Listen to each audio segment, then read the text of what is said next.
इधर वेखियो जरा थोड़ी भी लाइए वीडियो। मैं थोड़ी भी वीडियो लाइए।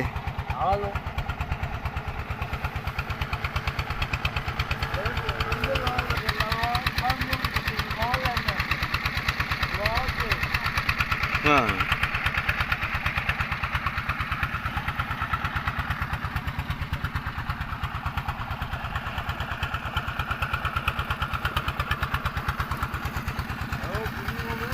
जी ਲੋਕ ਹੀ ਲਿਆ ਜਾਂਦੇ ਜਿੰਨਾ ਭਾਈ ਜੀ ਮਸਾਲੇ ਤੋਂ ਬਗੈਰ ਜਿਹਦਾ ਗੁੜ ਕਾਲਾ ਬਣ ਜਾਂਦਾ ਨਾ ਉਹਦਾ ਭਾਈ ਜੀ ਮਸਾਲੇ ਤੋਂ ਬਗੈਰ ਜੇ